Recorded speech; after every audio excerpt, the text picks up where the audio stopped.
Nakatutok pa rin kayo sa Si Manoy ang ninong ko dito sa GMA. Dinalaw ng ating kasamang si Patty ang mga masasayahin at masisipag nating kababayang Ilongga na sama-samang nangangarap para magkaroon ng isang sustainable na kabuhayan para sa kanilang pamilya.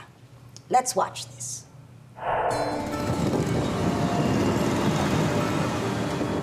Nandito tayo ngayon sa Bagos City, Negros Occidental, kung saan may bago na naman tayong kwentong maririnig. Tara, puntahan natin sila.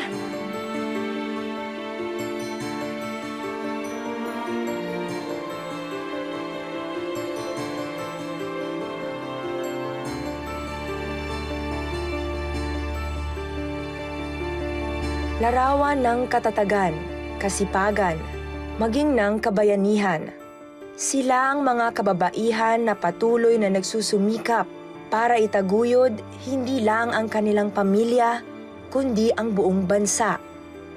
Hindi lang sila mga ilaw ng tahanan, kundi mga poste rin ng kaunlaran. May kapangyarihan sila na umunawa, makibahagi, at maging dahilan ng pagbabago sa lipunan. Ngunit dahil sa matinding kahirapan, nakakalungkot isipin na nalilimitahan ang pagbibigay kapangyarihan sa mga kababaihan. Ito ang karanasan ng 150 na members ng Puroklimbo Women's Club na nagsusumamo na suportahan ang kanilang magandang layunin sa kanilang pagbubuklod-buklod. Ang layunin po namin talaga is masustain yung pangangailangan ng mga kababaihan para po matulungan yung pangangailangan ng sa loob ng bahay namin, yung pamilya namin, kasi kapos na kapos po talaga yung kita ng aming mga asawa. Kasi kaswa lang din halos sa amin. Nagsimula po yung Puroklimbo Women's Club nung dumating ang time na pinatawag kami ng barangay na mag-observe para sa feeding program. At the same time, may nagseminar po sa amin na kung paano daw, kung gusto daw namin na magluto ng food processing, candle making, soap making. Doon po nag-training kami sa ganong paraan. Kakulangan sa pera at oportunidad na mabago ang kanilang mga buhay. Yan ang pinagdadaanan ng mga kababaihan dito sa Negros Occidental. Isa na rito si Amor Cuare. Isang PWD na sa kabila ng kapansanan, pinipilit pa ring itaguyod ang kanyang 4 na anak sa pamamagitan ng paglilingkod noon sa ibang pamilya bilang kasambahay. Tuloy ang pagkayod niya ngayon bilang isang janitress at iba pang mapagkakakitaang trabaho. So, bali, sa ngayon, 9 years na ko sa pagwawalis. Magtapos ko walis, trabaho, magtitinda na naman ako ng mga fishball ko. Tapos, kung may tatawag sa akin, kasi nag-aral din po ako ng massage. Bali, reflexology din po ako. Nagmamassage din po ako. Pagkatapos, minsan, kasi ang anak ko nag-aaral, 4 sila, dapat ko silang tustusan para makapag-aral silang mabuti, tsaka yung pambaon nila sa araw-araw. Wala kaming makuwanan, kaya ako nagbibinta porsige para sa kanila kahit pagod na ako sa trabaho.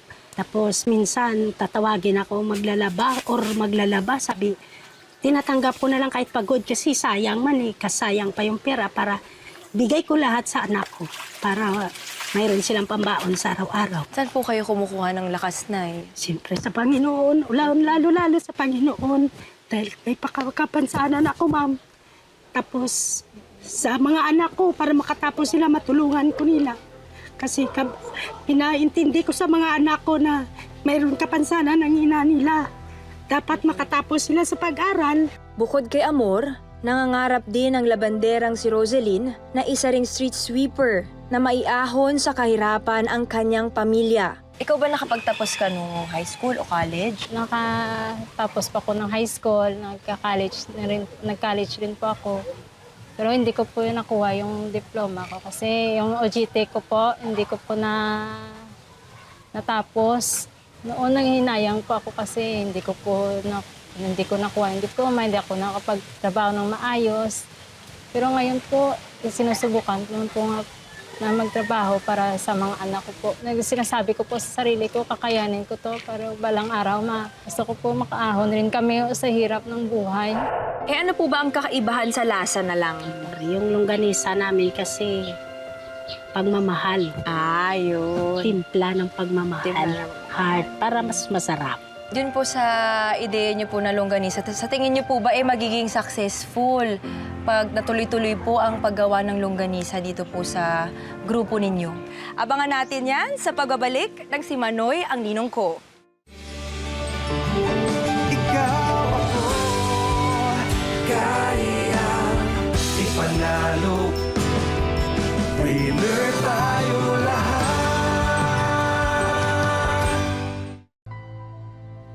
Ilan lamang sina Elvira, Amor at Roselyn na mga kasambahay na umaasa na tuluyang mabago ang takbo ng kanilang mga buhay alang-alang sa kanilang pamilya.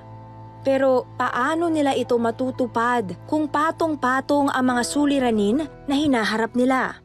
Dun po sa ideya niyo po na longganisa, sa tingin niyo po ba magiging successful pag natuloy-tuloy po ang paggawa ng longganisa dito po sa grupo ninyo? Talaga po yung sa tingin namin. Kasi ito po ay hindi lang naman ako nakapag-isip. Talagang sila. Kasi mas may nakakatanda na talagang sinusunod namin. Then, every week, nagmi-meeting kami kung ano talaga ba yung talagang gustong-gusto. Hindi lang ako. Sabi nila, ito daw yung mas nakakabuti. Kasi kung wala kaming bibintahan, pwede na kahit dito na lang kami or kami na lang ang uutang or else kahit wala kaming gamit, kasi hindi naman alam, nabibigyan kami, kahit sa sarili lang na lang namin, makaprovide kami na kung paano ba mag-roll, kung sakasakali kahit sa maliit lang na paraan o kahit sa manual lang, alam namin kung paano gagamitin ang food processing na to, yung longganisa. Eh ano po ba ang kakaibahan sa lasa na lang? Yung longganisa namin kasi pagmamahal. Yun. Timpla ng pagmamahal. Timpla ng Heart, para mas masarap. Para naman po sa Women's Club, sana rin po magkaroon ng sapat na pundo, bibigyan ng pagkakataon para lumago yung kita, para po may pundo yung puro.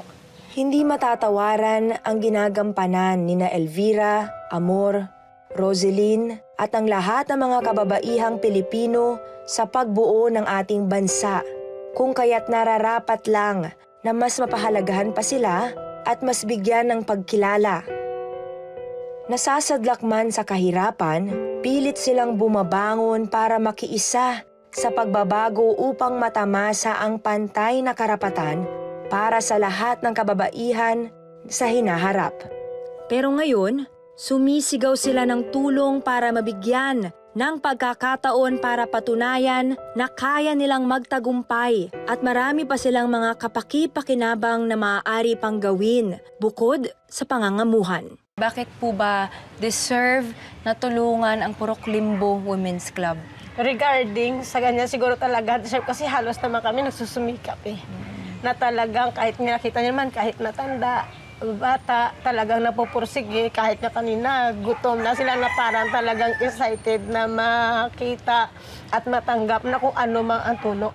Kumakatok ngayon sa ating mga puso ang mga kababaihang ito na mabigyan sila ng pantay na pagkakataon upang mabuhay ang kani-kanilang mga pamilya at sama-samang makibahagi sa pagtataguyod ng ating bansa. Mapagbibigyan kaya natin ng munting hiling ang ating mga kababayan sa Negros Occidental?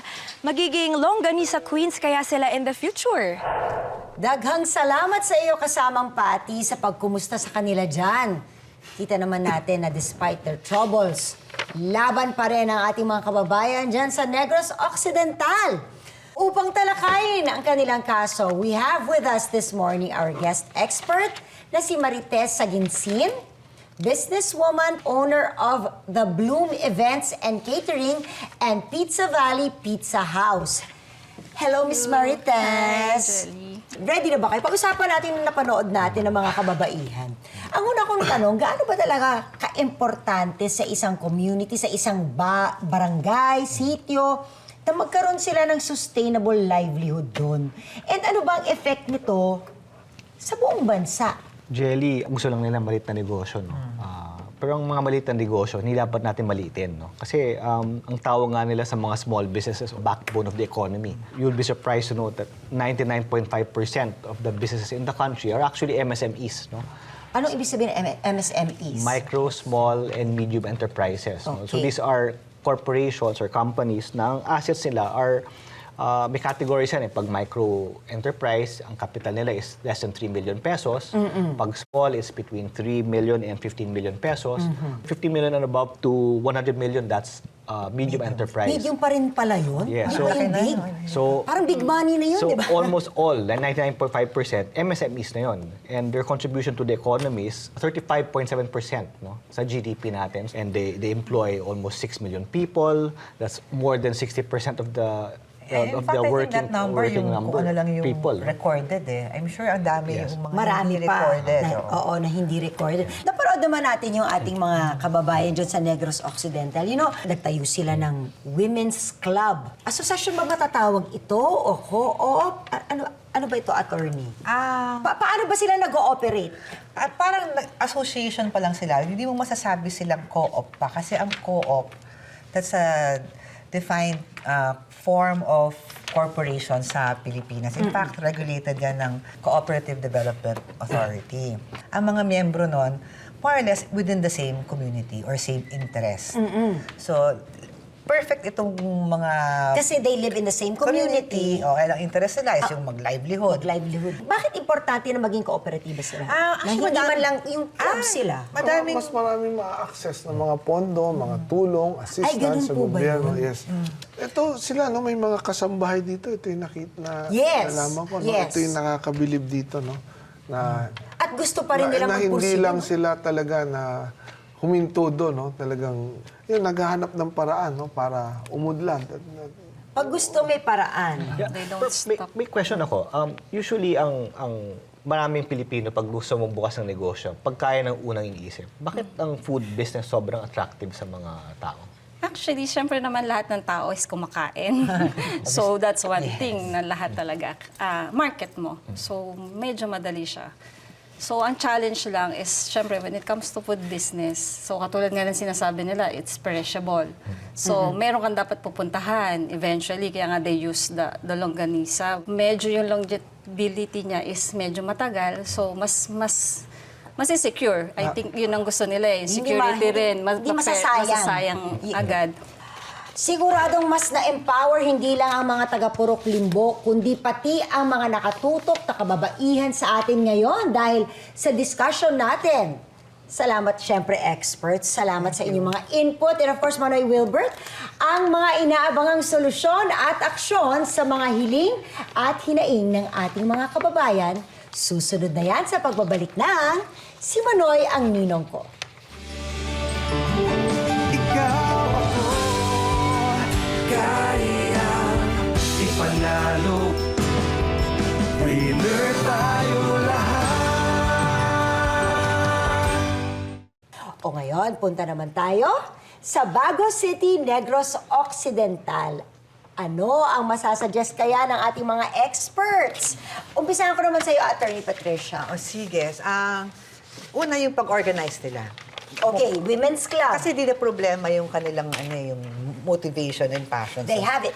So we just have to be able to help them organize para ma-maximize naman yung puso nila into something that will make them earn. So yun na nga nabanggit kanina na to help them be a cooperative kasi it was suggested that mukhang it will be the best form of for them knowing what they want to do and they're in a community. As they form the numbers. So, yung pinaka-beneficial para sa kanila. So for me, I mean, for my part, di ba, mag-organize muna sila into a co-op. Tapos eventually, when they're there, additional training para hindi lang co-op, yun na yan, tapos na, di ba? Train, para maging successful co-op naman sila. Jen. Hindi nila ginagawang dahilan yung lack of education nila. They have the heart and they want to work hard to get out of their the current state yung ano nila.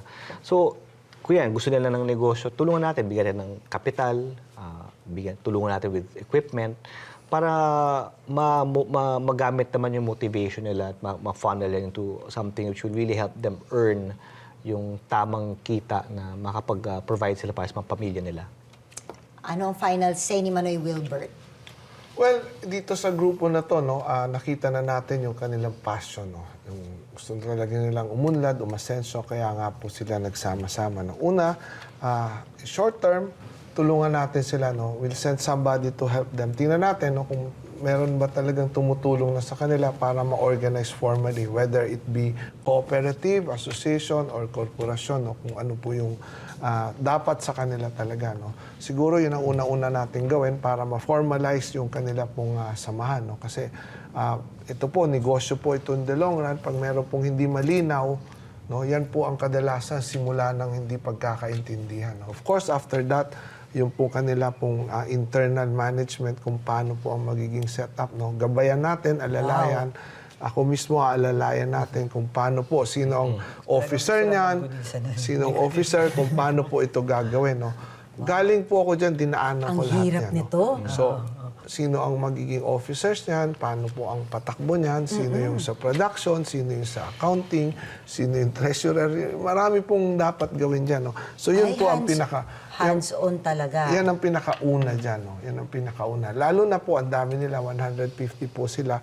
Hindi naman po yan nagkakasama sa isang lugar. Iba-iba ang ugali niya. No? So, kailangan po, turuan natin sila no, sa tamang pag-handle at pag-manage ng ito pong mabubuo nilang negosyo. So, no? hindi nagtatapos sa binigyan mo ng Hindi pa. pondo, puhunan Hindi, para sa... dapat yan muna kasi masasayang pag hindi mo yan ginabayan. No? Of Merong course, ganisa nga, yes. pero Oo. watak-watak naman Yes. sila. Of course, after that, yung pong kanilang hinihiling, bibigyan po natin sila ng isang sausage making o longganisa equipment, no? Itong paggawa, no? Yung paano po ito i-process. At kasabay nito, bibigyan din sila natin ng cold storage para doon naman nila itago Yes. yung mga produkto ng ginagawa nila, no? But after that, ito na yung mas mahirap, no? Yung kanila pong marketing. Saan nila ito ibebenta, no? So we'll help them with linking them up with private na mga pwede nilang pagdalhan, no? Siguro mga restaurants, Hotels, no? Para po magkaroon ng distribution channel. Yun ang pinaka-importante. Wow. No? Hindi po nagtatapos na binigyan natin sila ng makina, tapos na kailangan po natin silang gabayan at tulungan. Thank you sa inyong mga suggestions. Sama-sama natin ngayon panoorin kung ano ang reaksyon ng mga miyembro ng Purok Limbo Women's Club dyan sa Bago City.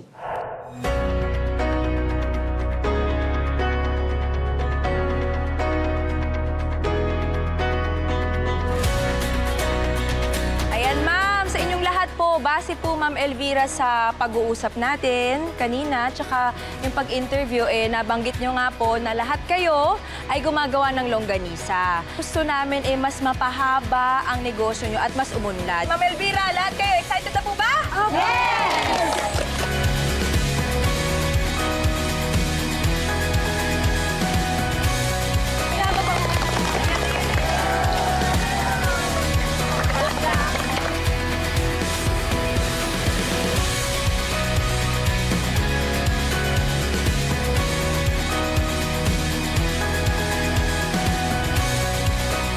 Kung kilanlan nyo bullying sa rehistro, kung anong mas mayong himuon, kung kilanlan nyo mag-co-op, istoryahan ta para mabuligan ka mo namon, para mas maging sustainable ang inyong project. Kag para may mas madako ang inyong negosyo. Maraming salamat po, Ate. Good luck! Good luck! Thank you. Malaking pagbati sa inyo, Elvira at mga kasama mong miyembro. Congrats at good luck sa inyong longganisa making business. Wish namin na maging successful at happy kayo at sana naman makatikim kami ng mga longganisa na yan. Para sa Balungis Women's Association ng Sarangani at sa Purok Limbo Women's Club ng Negros Occidental, we can help by activating these 4 words.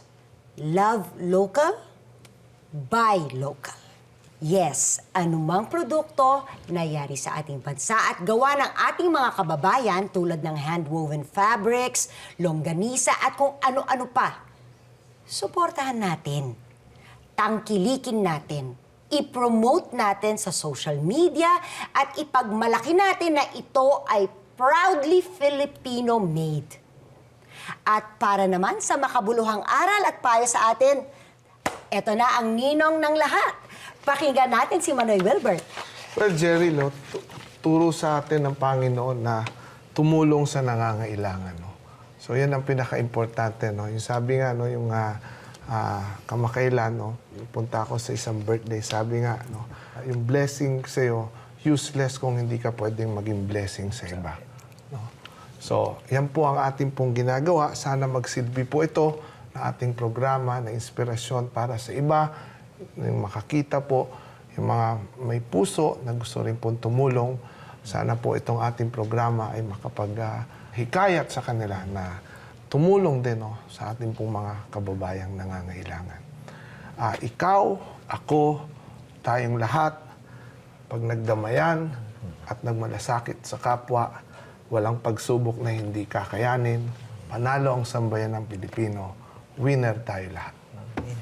Maraming salamat sa iyong mga payo. Mapalad kami na kasama mo sa plano mong isulong ang bawat kababayan nating nangangarap para sa kanilang komunidad. Thank you rin, of course, to our experts, Thank you, Sir Jerry. Jed and Attorney Patricia. At sa mga tumututok sa amin ngayong umaga, salamat po ng marami. Para laging up-to-date sa mga ganap ng ating programa, please follow us sa aming official social media accounts on FB at si Manoy ang Ninong Ko, sa IG at sa TikTok at Ninong Ko. At kung gusto nyong tulungan kayo at ang inyong komunidad ng aming mga experts dito, send us an email sa manoy.altaproductions@gmail.com. At kung nais nyo namang tumulong sa mga taong napapanood ninyo dito sa aming show, nako, gusto rin namin yan. Kontakin nyo po kami, same email address lang po. Sa susunod na linggo, saang probinsya na naman kaya tayo mapapadpad? Anong mga issue at problema kaya ang matutulungan nating lutasin? Sabay-sabay nating alamin yan next week, alas 7 ng umaga nationwide at alas 8 ng umaga via GMA Cebu na mapapanood ninyo sa buong Central at Eastern Visayas. Dito lang sa Si Manoy ang Ninong Ko. Have a great Sunday! Stay safe and blessed! Lahat tayo ay posibleng may magawa. Kung magtutulungan, lahat may mapapala.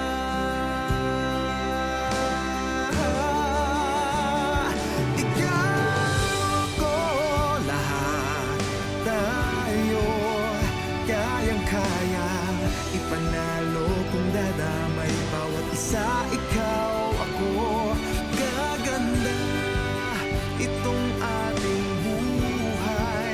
Magtutulungan, pagmamahalan, iyan ang ating kailangan sa buhay aangat. Winner tayo lahat.